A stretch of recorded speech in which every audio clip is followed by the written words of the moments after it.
D3 channel. சாம்பார்னு எடுத்துக்கிட்டாலே கல்யாண வீட்டு சாம்பார் வந்து எல்லாத்துக்கும் ரொம்ப பிடிக்குங்க. எல்லாருக்கும் பிடிக்குமோ இல்லையோ எனக்கு வந்து ரொம்ப பிடிக்குங்க.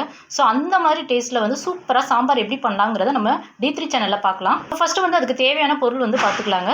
ஸோ சாம்பார்னு எடுத்துக்கிட்டாலே வந்து சின்ன வெங்காயம் போடும்போது டேஸ்ட் வந்து சூப்பராக இருக்குங்க. அதுவும் வந்து நீங்கள் வந்து முழுசாக போட்டிங்கன்னா இன்னும் டேஸ்ட்டாக இருக்குங்க. ஸோ அந்த மாதிரி நான் ஒரு 20 சின்ன வெங்காயம் வந்து தோல் உரித்து வச்சுருக்கேங்க. அது பக்கத்தில் உள்ளது வந்து கத்திரிக்காய்ங்க. கத்திரிக்காய் வந்து 2 கத்திரிக்காய் எடுத்து அதை நீளமாக வந்து கட் பண்ணி வச்சுருக்கேங்க. ஸோ காய் எல்லாத்தையுமே நான் வந்து கழுவிட்டு கட் பண்ணியிருக்கேங்க.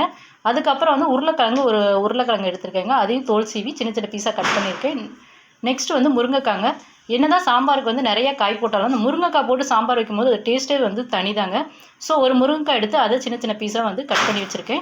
நெக்ஸ்ட் வந்து தக்காளி வந்து ஒரு தக்காளி வந்து கட் பண்ணி வச்சுருக்கேங்க. வந்து இதில் வந்து புளியும் வந்து கரைச்சி ஊற்ற போகிறாங்க. ஸோ அதனால் நான் ஒரே ஒரு தக்காளி மட்டும் எடுத்திருக்கேங்க. அடுத்தது வந்து ஒரு 10 பூண்டு பல் வந்து தோல் உரித்து வந்து எடுத்து வச்சுருக்கேங்க. சென்டரில் இருக்கிறது வந்து பச்சை மிளகாங்க. ஒரு பெரிய பச்சை மிளகாய் எடுத்து அதை 4 ஸ்லைஸ் பண்ணி வச்சுருக்கேங்க. ஸோ பச்சை மிளகாய் போட்டு தாளிக்கும் போது சாம்பாரோட டேஸ்ட் வந்து சூப்பராக இருக்குங்க. இப்போ வந்து சாம்பாருக்கு வந்து நம்ம தாளிச்சிடலாங்க. அதுக்காக ஒரு கடாய் வந்து நல்ல அகலமான ஒரு கடாய் எடுத்திருக்கேங்க. அதில் வந்து ஒரு 1/4 ஸ்பூன் வந்து கடுகுங்க, 1/4 ஸ்பூன் வெந்தயம், 1/4 ஸ்பூன் வந்து ஜீரகம் போடுறோங்க.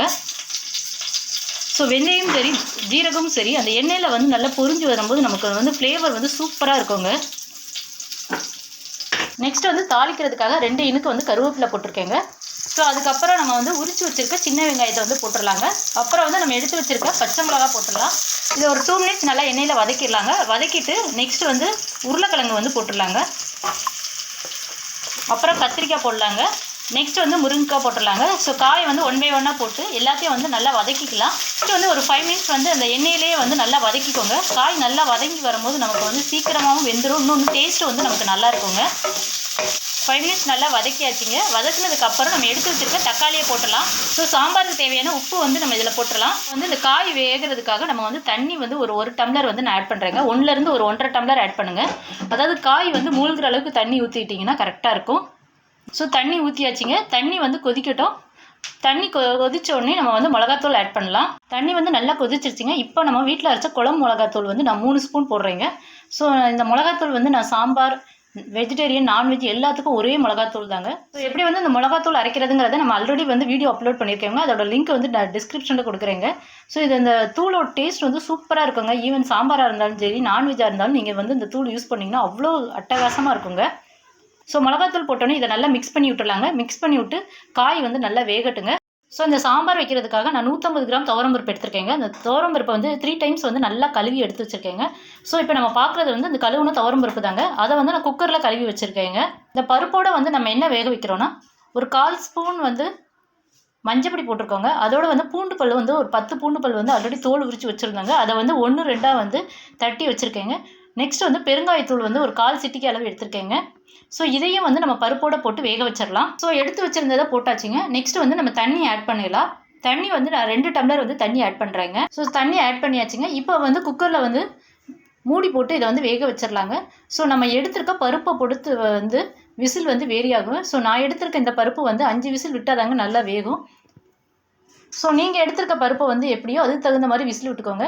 ஸோ மினிமம் வந்து 3 விசிலாவது விட்டு நல்லா பருப்பு வந்து வேக வச்சுக்கோங்க. சப்போஸ் வந்து நீங்கள் எடுத்திருக்க பருப்பு வந்து கொஞ்சம் நல்லா வேகிறதுக்கு டைம் எடுக்குன்னா 5 விசில் விட்டுக்கோங்க. ஸோ இப்போ நம்ம வந்து மூடி போட்டு பருப்பு வந்து வேக வச்சிடலாங்க. ஸோ வந்து காய் வந்துக்கிட்டு இருக்கட்டுங்க. சைட் பை சைடாக நம்ம வந்து இதுக்கு தேவையான புளி கரைசல் வந்து ரெடி பண்ணிடலாம். ஸோ நான் இந்த சாம்பாருக்காக வந்து அரை நெல்லிக்காய் சைஸ் அளவுக்கு புளி எடுத்திருக்கேங்க. அதை வந்து ஒரு 1/2 டம்ளர் தண்ணி ஊற்றி நனைய வச்சுருக்கேங்க. ஸோ புளி வந்து ஊறட்டுங்க. இப்போ வந்து காய் வந்து நமக்கு நல்லா வெந்து வந்துருச்சுங்க. நெக்ஸ்ட் வந்து நம்ம எடுத்திருக்க புளி கரைசல் வந்து ஊற்றிடலாங்க. புளியும் வந்து 10 மினிட்ஸ் வந்து நல்லா ஊறிடுச்சுங்க. நான் நல்லா வந்து அதை வந்து கரைச்சி வச்சுருக்கேங்க. ஸோ இந்த புளி கரைசலை காய் வெந்த உடனே நம்ம இதை ஊற்றிடுவோம். ஸோ நெக்ஸ்ட் வந்து நம்ம வந்து புளி கரைசல் வந்து ஊற்றியாச்சுங்க. புளி தண்ணி ஊற்றினோனையும் இதை வந்து ஒரு கொதி வரட்டுங்க. ஒரு கொதி வந்ததுக்கப்புறம் நமக்கு சைட் பை சைடு வந்து பருப்பு அதுக்குள்ளேயே வந்து வெந்துருங்க. ஸோ இப்போ வந்து நமக்கு நல்லா ஒரு கொதி வந்துருச்சுங்க. இப்போ பருப்பு வந்து 5 விசில் விட்டாச்சுங்க. எவ்வளோ சூப்பராக வந்திருக்குன்னு பாருங்கள். நல்லா வந்து பருப்பு வெந்திருந்தாதாங்க சாம்பார் வந்து நமக்கு டேஸ்ட்டாக இருக்குங்க. ஸோ எந்த அளவுக்கு வெந்திருக்குன்னு பாருங்கள். நல்லா வந்து குலைவாக இருக்கணுங்க பருப்பு. இன்னொன்று சாம்பாரோட டேஸ்ட் வந்து பருப்பை பொறுத்து இருக்குங்க. இப்போ இதை வந்து காயில் வந்து நம்ம ஊற்றிடலாங்க. ஸோ இப்போ நம்ம வந்து பருப்பு ஊற்றியாச்சுங்க. ஊற்றினோடனே பாருங்கள் சாம்பார் வந்து நல்லா எவ்வளோ சூப்பராக இருக்குது பாருங்கள். ஸோ இந்த மாதிரி சாம்பார் வச்சிங்கன்னா இந்த டேஸ்ட் வந்து சூப்பராக இருக்குங்க. உங்களுக்கு ரொம்ப பிடிக்குங்க. இப்போ இதை வந்து நல்லா ஒரு கொதி வரட்டுங்க. ஒரு கொதி வந்தோடனையும் நம்ம வந்து கொத்தமல்லி தழை வந்து கொஞ்சம் வந்து கழுவி போட்டுடலாங்க.